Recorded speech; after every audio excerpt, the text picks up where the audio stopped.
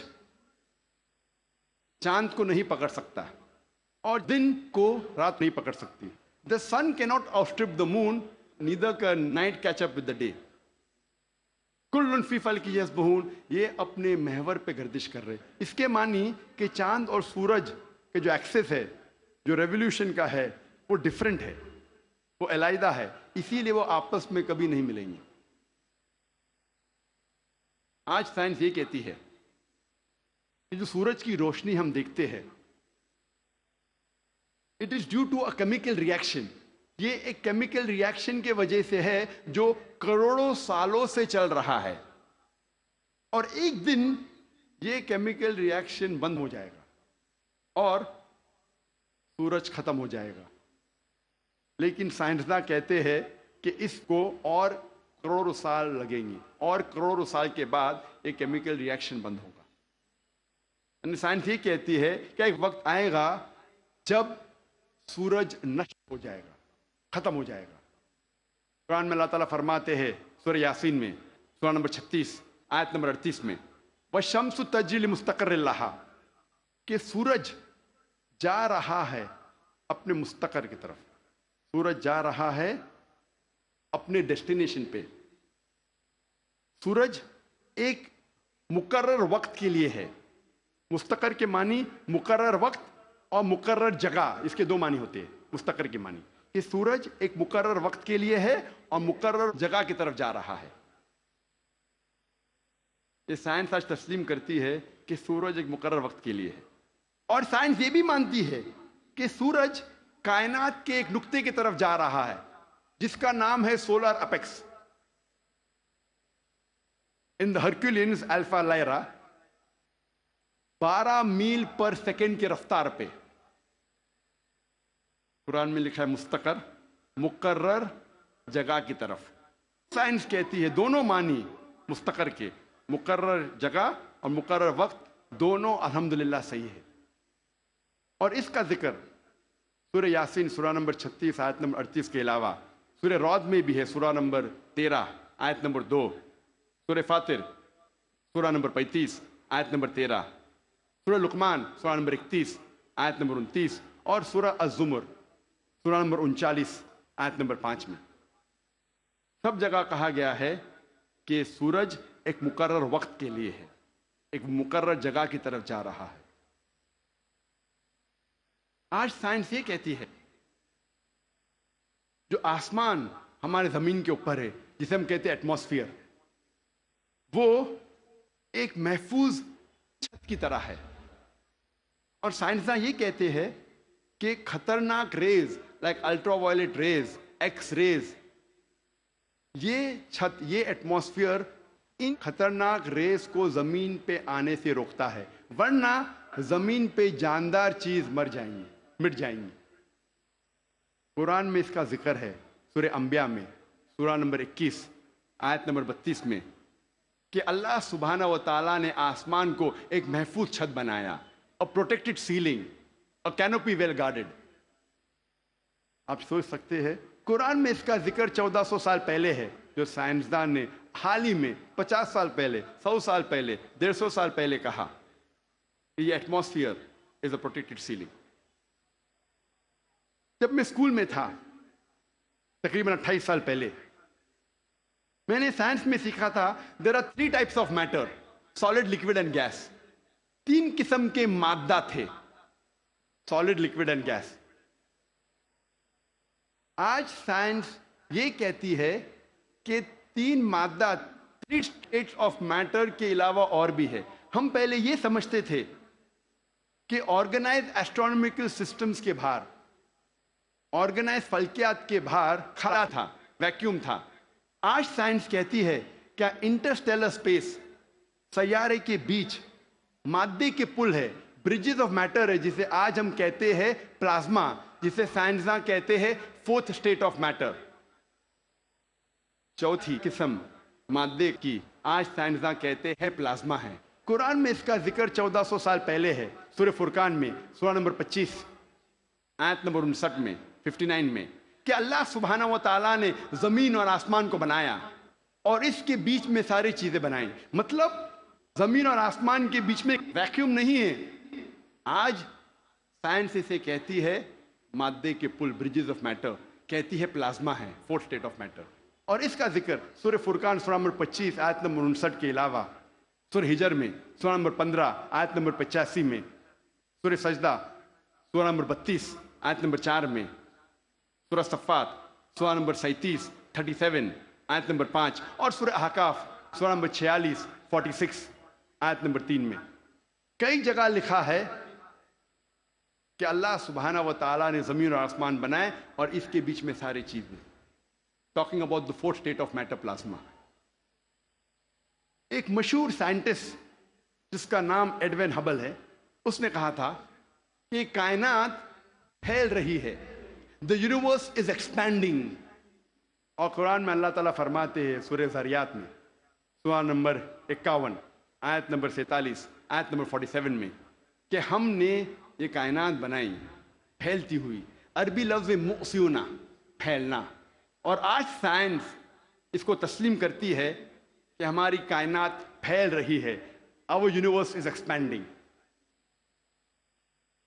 کئی دشمن اسلام یہ کہیں گے، جو کرٹکس آف اسلام یہ کہیں گے کہ قرآن مجید میں فلکیات کا ذکر ہونا کوئی عجوبہ نہیں، nothing great، کوئی بڑی بات نہیں ہے کہ قرآن مجید میں فلکیات کا ذکر ہے، کیونکہ عرب فلکیات میں ماہر تھے۔ میں اس بات کو مانتا ہوں کہ عرب فلکیات میں ماہر تھے، لیکن ان سے یہ کہنا چاہتا ہوں کہ قرآن مجید نازل ہونے کے بعد کچھ صدی بعد عرب فلکیات کے میدان میں ماہر بنے، تو قرآن مجید سے عرب نے فلکیات سیکھا، نہ کہ الٹا۔ ذکر کریں گے طبیعت کا۔ طبیعت انگلش میں کہتے ہیں فزکس۔ اور کئی صدی پہلے ایک نظریہ تھا جسے کہتے ہیں ایٹمزم، اور 23 صدی پہلے گریکس، پرٹیکولرلی ڈیموکریٹس، ان نے یہ ایٹمزم کے بارے میں سب سے پہلے کہا، ایٹمزم کے نظریے کے بارے میں،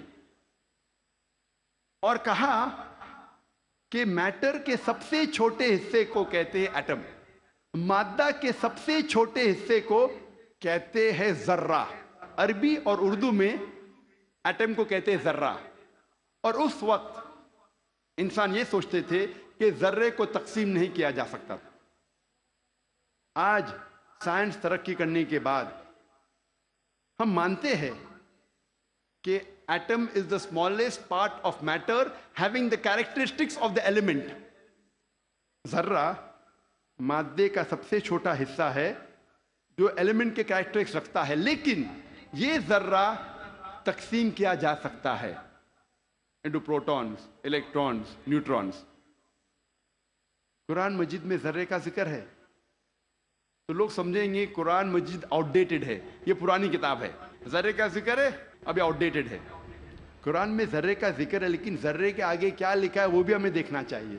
قرآن مجید میں لکھا ہے سورہ سبا میں سورہ نمبر 34 آیت نمبر 3 میں کہ انکار کرنے والے جب کہیں گے کہ وہ گھڑی کبھی بھی نہیں آئے گی، آخرت کے بارے میں، قیامت کے بارے میں، وہ گھڑی کبھی نہیں آئے گی، تو اللہ تعالیٰ فرماتے کہو ان سے ضرور آئے گی، اللہ کی مرضی سے، جس کے پاس علم غیب ہے، جس کے علم میں چھوٹا سا ذرہ زمین اور آسمان میں، اور اس چیز جو ذرے سے چھوٹی ہے اور بڑی ہے اس کا علم بھی اس کی کتاب میں محفوظ ہے۔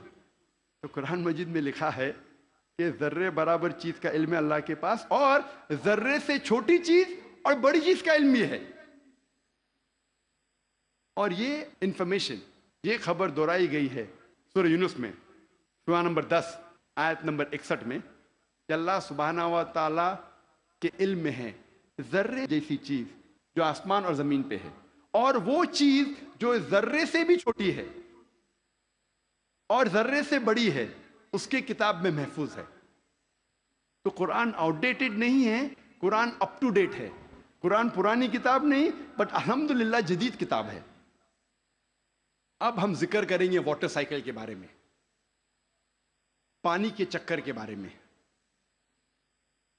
ہم جو اسکول میں پڑھتے ہیں واٹر سائیکل کے بارے میں, پانی کے چکر کے بارے میں, سب سے پہلے اس جدید پانی کے چکر کا ذکر کیا تھا سر برنارڈ پیلیسی نے سن 1580 میں.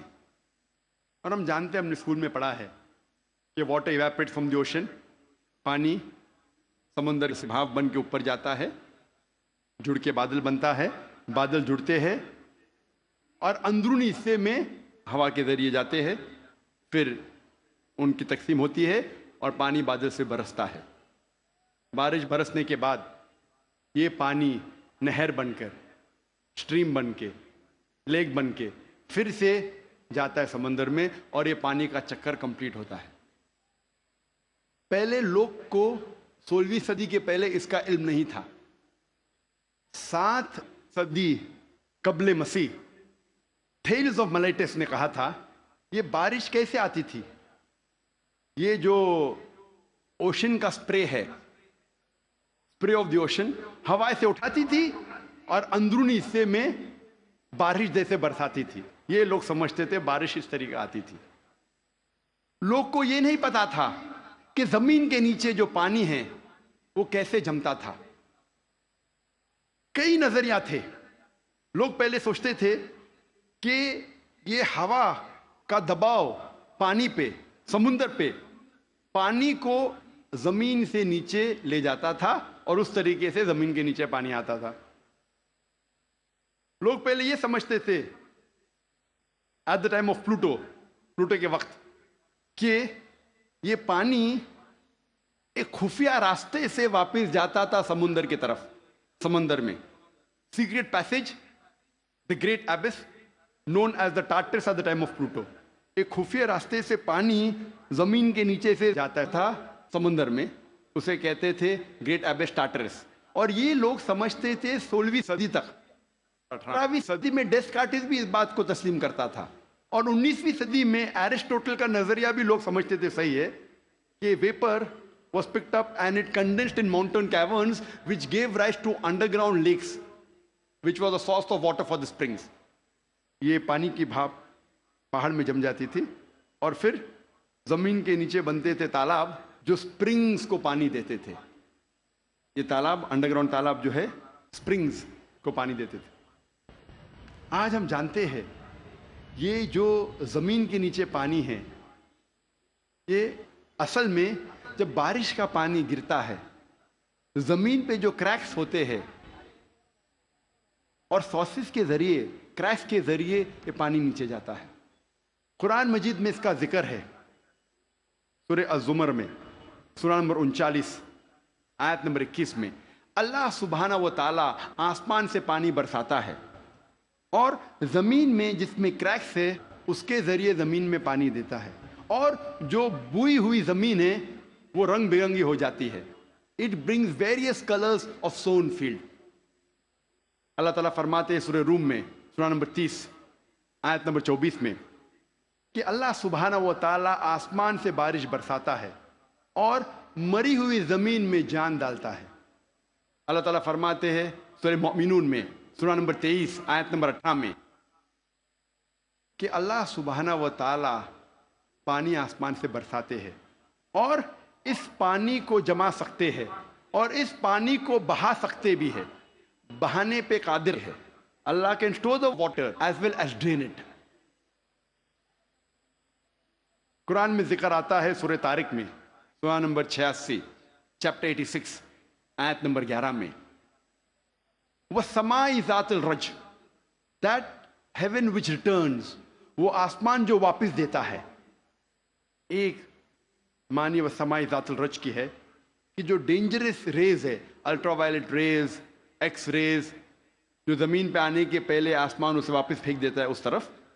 اس کے علاوہ یہ جو پانی کا بھاپ ہے, واٹر ویپرائز ہوتا ہے, بادل میں بنتا ہے اور پھر سے یہ آسمان اس پانی کو زمین پہ برساتا ہے. وَالسَّمَاءِ ذَاتِ الرَّجْ. اللہ تعالیٰ فرماتے ہیں سورہ الحجر میں سورہ نمبر 15 آیت نمبر 22 میں وی کاز فیکنڈیٹنگ ونڈز، ہم ہوا کے ذریعے بادل کو بھوجل کرتے ہیں۔ عربی لفظ لواکی، لقا سے آتا ہے، جس کا معنی ہے ٹو امپریگنیٹ، ٹو فیکنڈیٹ، برآور کرنا، بوجھل کرنا۔ ہوا بادل کو پولن گرینز کے ذریعے بوجھل کرتی ہے، اٹ امپریگنیٹس دا کلاؤڈ۔ اور دوسری وجہ ہے کہ بادل جب آپس میں ملتے ہیں دے کنڈینس، اس کے بعد پانی برستا ہے۔ قرآن میں اللہ تعالیٰ فرماتے ہیں سورہ نور میں سورہ نمبر 24 آیت نمبر 43 میں 43 میں، اللہ سبحانہ و تعالیٰ ہوا کے ذریعے بادل کو چلاتے ہیں، لے جاتے ہیں، جینٹلی پشز دا کلاؤڈز، پھر یہ بادل آپس میں جڑتے ہیں، بڑے ہو جاتے ہیں، اس کے بعد پانی بادل سے برستا ہے۔ اللہ تعالیٰ فرماتے ہیں سورہ روم میں سورہ نمبر 30 آیت نمبر 48 میں، اللہ سبحانہ و تعالیٰ ہوا کے ذریعے بادل کو ہلاتے ہیں اور لے جاتے ہیں اندرونی حصے میں، اس کے بعد بادل کو چھوٹے چھوٹے حصے میں تقسیم کرتے ہیں، اس کے بعد پانی بادل سے برستا ہے۔ قرآن مجید میں پانی کے چکر کے بارے میں گہرائی سے ذکر ہے، تفصیل سے ذکر ہے، کئی جگہ۔ سورہ اعراف میں سورہ نمبر 7 آیت نمبر 57 میں، سورہ رعد سورہ نمبر 13 آیت نمبر 17 میں، سورہ فرقان سورہ نمبر 25 آیت نمبر 48 اور 49 میں، سورہ فاطر سورہ نمبر 35 آیت نمبر 9 میں، سورہ یاسین سورہ نمبر 36 آیت نمبر 34 میں، سورہ جاسیہ سورہ نمبر 45 آیت نمبر 5 میں، سورہ قوف سورہ نمبر 50 آیت نمبر 9 اور 10 میں، سورہ واقعہ سورہ نمبر 56 آیت نمبر 68 to 70، سورہ ملک سورہ نمبر 67 آیت نمبر 30، سورہ طارق سورہ نمبر 86 آیت نمبر 11۔ کئی آیتیں ہیں قرآن مجید میں جو تفصیل کے ساتھ ذکر کرتے ہیں پانی کے چکر کے بارے میں۔ صرف پانی کے چکر کے بارے میں اگر ذکر کرے گھنٹوں تک تقریر دے سکتے ہیں، صرف قرآن مجید میں پانی کے چکر کا ذکر۔ اب ہم تذکرہ کریں گے ارضیات کے بارے میں، جیولوجی۔ آج ماہرین ارضیات، جیولوجسٹ یہ کہتے ہیں کہ زمین کا ریڈیس نصف قطر، ریڈیس اردو میں کہتے ہیں نصف قطر، وہ تقریباً 3750 میل ہے، اور جو اندرونی حصہ ہے زمین کا وہ سیال ہے، لیکوڈ ہے، ہاٹ لیکوڈ، گرم سیال، اور اس میں کوئی جاندار چیز جی نہیں سکتی۔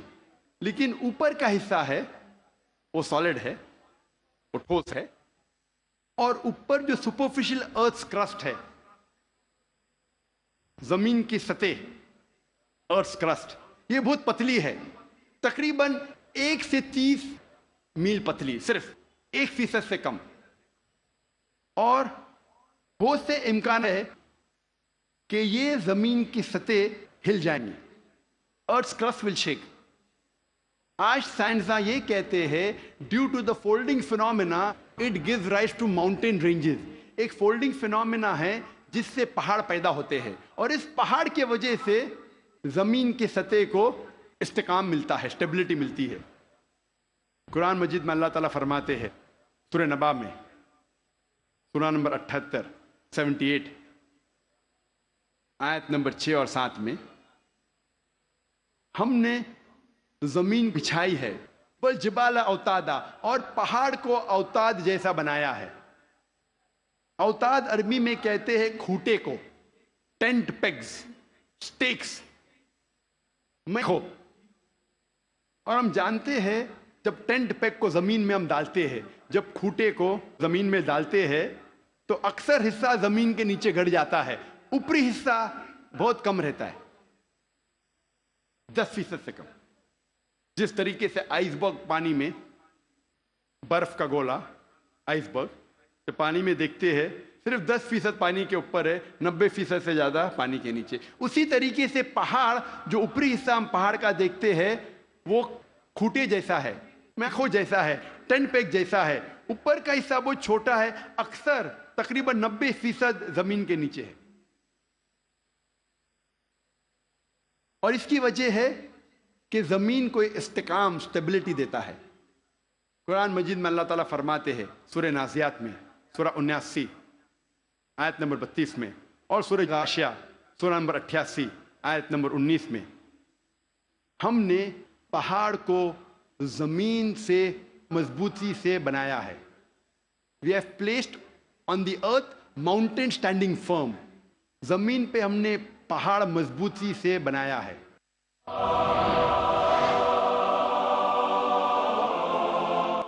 ارضیات میں، جیولوجی کے میدان میں ایک بہت اہم کتاب ہے جو اکثر دنیا بھر جب جیولوجی کے سبجیکٹ میں اسے گائیڈ مانا جاتا ہے، اس کتاب کا نام ہے ارتھ، زمین، اور اس کے ایک لیکھک ون آف دا آتھرس، اس کا نام ہے ڈاکٹر فرینک پریس، جو یو ایس اے کے سائنس اکیڈمی کے پریزیڈنٹ تھے اور ex president of U S A Jimmy Carter کے سائنس ایڈوائزر تھے۔ ڈاکٹر فرینک پریس ارتھ کتاب میں پہاڑ کا نقشہ بناتے ہیں اور دکھاتے ہیں کہ پہاڑ کے جڑ زمین کے نیچے ہے، ویج شیپ، اور لکھتے اپنی کتاب میں کہ پہاڑ کا اہم مقصد ہے کہ زمین کو استحکام دینا، to give stability to the earth. اور قرآن میں ہو بہو وہی ذکر ہے 1400 سال پہلے، سورہ انبیاء میں سورہ نمبر 21 آیت نمبر 31 میں، سورہ نحل سورہ نمبر 16 آیت نمبر 15 اور سورہ لقمان سورہ نمبر 31 آیت نمبر 10 میں، کہ ہم نے زمین پر پہاڑ جما کے رکھا ہے تاکہ زمین نہ ہلے۔ قرآن میں لکھا ہے پہاڑ کا اہم مقصد ہے زمین کو ہلنے سے بچانا، to give stability to the earth, to prevent the earth from shaking. آپ سوچ سکتے ہیں قرآن مجید میں 1400 سال پہلے اس کا ذکر ہے، اور سائنسداں نے آج کل حال ہی میں 50 سال پہلے، 100 سال پہلے، 200 سال پہلے اسے تسلیم کیا، اور قرآن میں اس کا ذکر 1400 سال پہلے ہے۔ اب ہم تذکرہ کریں گے علم بحر کے بارے میں، اوشنوگرافی کے بارے میں، اور اوشنوگرافی کے فیلڈ میں قرآن مجید میں اللہ سبحانہ تعالیٰ فرماتے ہیں سورہ فرقان میں سورہ نمبر 25 آیت نمبر 53 میں 53 میں، اللہ سبحانہ و تعالیٰ نے 2 قسم کے پانی بنائے ہیں، ایک پینے والا اور میٹھا اور دوسرا کھارا اور کڑوا، اور دونوں کے بیچ اللہ نے ایک برزخ بنایا ہے، بنا دکھنے والا ایک ویل، ایک پردہ۔ عربی میں لفظ برزخ، برزخ کے معنی پردہ۔ جس طریقے سے انسان مرتا ہے اور واپس سے قیامت میں اٹھنے کے پہلے ہم کہتے ہیں برزخ میں ہے، انسین، جو دیکھے نہیں جا سکتا ہے وہ زندگی، قرآن میں کہا گیا برزخ، نہ دیکھے جانے والا پردہ۔ قرآن میں پھر سے اس کا ذکر ہے سورہ رحمان میں سورہ نمبر 55 آیت نمبر 19 اور 20 میں، جو آج ہمارے ننھے سے قاری نے اس کی تلاوت کی۔ مرج البحرین یلتقیان بینہما برزخ یابغیان، کہ اللہ سبحانہ و تعالیٰ نے 2 قسم کے پانی بنائے جو آپس میں ملتے ہیں، لیکن ان کے درمیان ایک برزخ ہے، ان کے درمیان ایک پردہ ہے۔ لوگ پہلے جانتے تھے کہ 2 قسم کے پانی ہیں، کھارا اور میٹھا، کھارا پانی میٹھا پانی، لیکن مفسرین قرآن یہ نہیں سمجھ پاتے تھے اللہ تعالیٰ کیا کہنا چاہتا ہے جب کہتا ہے کہ کھارے اور میٹھے پانی کے درمیان برزخ ہے۔ پانی آپس میں ملتا ہے لیکن یہ ایک دوسرے سے گھل مل نہیں سکتا۔ کھارا پانی اور میٹھا پانی ملتا ہے لیکن ان کے درمیان برزخ ہے تاکہ ایک پانی دوسرے پانی میں مل نہیں سکے۔ تو مفسر قرآن یہ سمجھ نہیں پاتے تھے اللہ تعالیٰ کیا فرمانا چاہتا ہے۔ آج جو سائنس ترقی کرنے کے بعد اور علم بحر کے بارے میں ہم آج اور جانتے ہیں، جو پروفیسر ہے جو یو ایس اے کے مشہور ماہر ہے علم بحر میں، یہ سائنٹسٹ نے کہا اس کے معنی ہیں آج ہم جانتے ہیں کہ جب بھی میٹھا پانی کھارے پانی میں جاتا ہے، بہتا ہے، وہ میٹھا پانی اپنی مٹھاس کو کھو دیتا ہے اور کھارا بن جاتا ہے، اور اس کے درمیان there is a transitional homogenizing area، جو عربی میں قرآن میں لکھا ہے برزخ۔